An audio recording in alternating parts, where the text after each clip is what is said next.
45 questions in zoology within 45 minutes. പലപ്പോഴും നമുക്ക് സുവോളജിയിലെ 45 ക്വസ്റ്റ്യൻസിന് 45 മിനിറ്റ്സിന് മുന്നായി complete ചെയ്യാൻ പറ്റും എന്നൊരു എക്സ്ട്രാ കോൺഫിഡൻസ് നമുക്കുണ്ട്. എന്നാൽ ഈ ഓവർ കോൺഫിഡൻസ് പലപ്പോഴും നമ്മുടെ അക്യുറസി കുറവിന് ഒരു കാരണമാവാം. സോ എങ്ങനെയാണ് ഏറ്റവും അക്യുറേറ്റ് ആയി തന്നെ നമുക്ക് ഈ 45 ക്വസ്റ്റ്യൻസിനെ വിതൗട്ട് എനി മിസ്റ്റേക്ക് കറക്റ്റായി ചെയ്ത് പോകാൻ പറ്റുക? And that for NEET exam. First thing you have to understand this. NEET 2026 പേപ്പറിനെ നമുക്ക് പ്രെഡിക്റ്റ് ചെയ്യാനേ പറ്റുള്ളൂ. We can never say if it is going to be easy or difficult. അതുകൊണ്ട് തന്നെ ഒരു പേപ്പർ എടുക്കുമ്പോൾ നിങ്ങൾ കാണുന്ന ആദ്യത്തെ 1-2 ക്വസ്റ്റ്യൻസ് മോസ്റ്റ്ലി സ്റ്റുഡൻസ് ബയോളജിയിൽ സ്റ്റാർട്ട് ചെയ്യും. അപ്പോൾ അതിൽ 1-2 ക്വസ്റ്റ്യൻസ് ആയിരിക്കരുത് നിങ്ങളുടെ ഒരു ജേർണിയെ ഡിറ്റർമിൻ ചെയ്യാനുള്ളത്. So whenever you are approaching a question, നിങ്ങൾക്ക് ആദ്യം വേണ്ട mindset I will read through this paper എന്നുള്ളതാണ്. And the first thing that you have to do is read through the paper.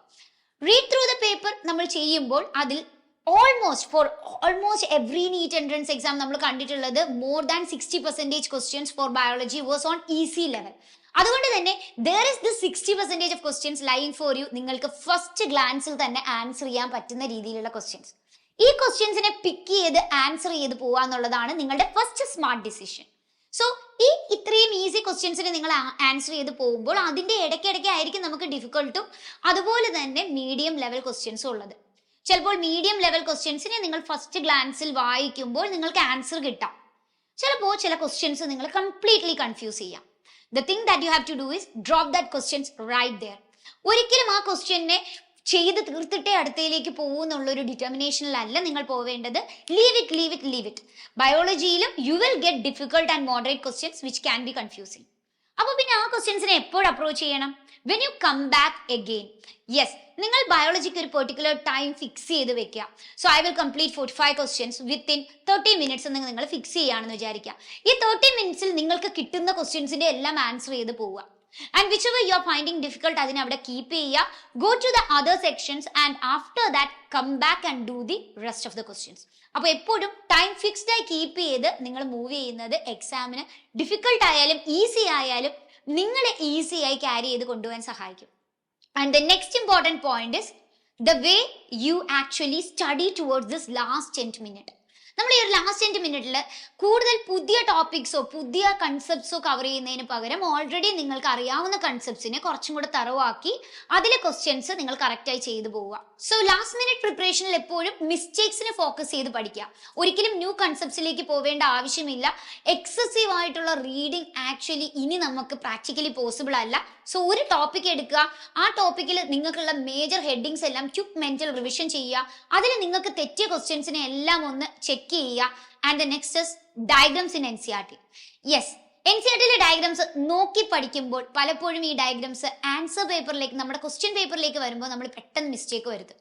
അപ്പൊ എന്ത് ചെയ്യുക, നിങ്ങൾ ഈ NCERTയിലെ എല്ലാ ഡയഗ്രംസും ഒരു പ്രാവശ്യമെങ്കിലും ഒന്ന് വരച്ച് ലേബിൾ ചെയ്ത് നോക്കുക.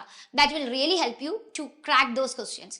ആൻഡ് മാച്ച് ദ ഫോളോയിങ് ചെയ്യുമ്പോൾ നിങ്ങൾക്ക് അറിയാം what you have to do is match the things that you know the best. എന്നിട്ട് ഡയറക്റ്റ് ആൻസർ ഓപ്ഷനിൽ വന്നിട്ട് ആൻസർ പിക്ക് ചെയ്യുക. And finally the questions that are statement based questions കുറച്ചൊന്ന് കൺഫ്യൂസിംഗ് ആയി തോന്നുന്നത്.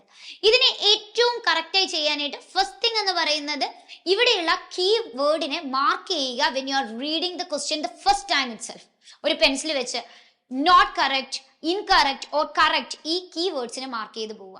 ഇനി രണ്ടാമതായി വലിയ സ്റ്റേറ്റ്മെന്റ്സിനെ ചെറിയ ബ്ലോക്കുകളായി നിങ്ങൾ എന്ത് ചെയ്യുക, ഡിവൈഡ് ചെയ്യാൻ ശ്രമിക്കുക വിത്ത് ഈസി ഡയഗ്രാംസ് ആയിട്ട്. ഫോർ എക്സാമ്പിൾ നിങ്ങളടുത്ത് ചോദിക്കുന്ന ചോദ്യം മെക്കാനിസം ഓഫ് യൂറിൻ ഫോർമേഷനിലെ ആണെന്നിരിക്കട്ടെ. ആ സ്റ്റേറ്റ്മെന്റ് വായിക്കുമ്പോൾ draw a Henle's loop, do the things over there. അങ്ങനെ ആകുമ്പോൾ കുറച്ചും കൂടി ഈസി ആയിട്ട് ആ വലിയ സ്റ്റേറ്റ്മെന്റിനെ ഗ്രാസ്പ് ചെയ്യാൻ പറ്റും. അങ്ങനെ ഈസി ആയിട്ട് വലിയ സ്റ്റേറ്റ്മെന്റ്സിനെ കൺവേർട്ട് ചെയ്ത് ആൻസർ ചെയ്യുന്നതും പലപ്പോഴും മിസ്റ്റേക്സ് അവോയ്ഡ് ചെയ്യാൻ ഹെൽപ്പ് ചെയ്യും. അപ്പോൾ ഈ ടിപ്പും ട്രിക്കും ഒക്കെ നിങ്ങൾക്ക് നിങ്ങളുടെ എക്സാമിന് യൂസ്ഫുൾ ആവട്ടെ. We only have few days left for our exam. അപ്പോൾ നിങ്ങൾ ഏറ്റവും കോൺഫിഡന്റ് ആയി തന്നെ ഈ ഒരു മൊമെന്റ്സിൽ ഇരിക്കുക. 80% ടോപ്പിക്ക് നിങ്ങൾ ഓൾറെഡി കവേർഡ് ആണ്, but we may not be confident like that. അപ്പോൾ നിങ്ങൾ പഠിച്ചതെല്ലാം തന്നെ പേപ്പറിൽ വരുമെന്നുള്ള വിശ്വാസത്തിൽ തന്നെ നിങ്ങൾ എക്സാമിന് പോവുക. And do your best. See U.